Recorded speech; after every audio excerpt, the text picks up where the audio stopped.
couple of weeks. At the time of me editing this and getting this out to you all, I have just gotten back my car. Let me tell you, I work in downtown Chicago, so I park in this parking structure that I've been parking in for the past 6 years. I kid you not. And I don't know, for the past couple of months, it's just kind of seemed like the parking structure has gotten more crowded earlier in the day.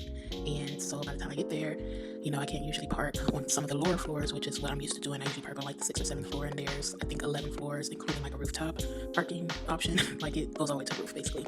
And there's parking like as you go up, you're usually driving up to your right, and there's all this parking. And then as you're driving down, there is additional parking on the other side. So there's like even floor numbers and odd floor numbers. And depending on if you park on the even floor and odd floor, it will depend on if you need to drive down right or drive down left.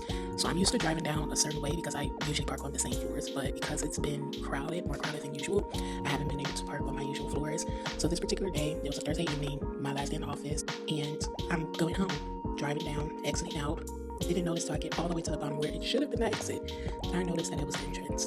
And I had been driving down this parking structure the wrong way. So maybe you're at the bottom. There is the entrance on one side, and then there's a concrete wall with a very semi-small in and out, it's like a hole. I don't know what else to say. It's like an entrance exit in this concrete wall. And on the other side of that is the exit ramp. So the opening for the concrete wall is for if you're going up a parking structure and you get all the way to the top and you notice there isn't any parking, you come all the way back down, you're able to drive through this concrete wall entrance to go back up to look for parking again. But I unfortunately had no other option. I had to drive through this opening in this concrete wall, and I was too close to it and scraped the side of my car. It looked so bad that it looked like I got into an accident with the car. I've had my car for 7 years. It's paid off. If it was just a little, damage, I would have just ignored it. But it looked so bad that I was like, you know what?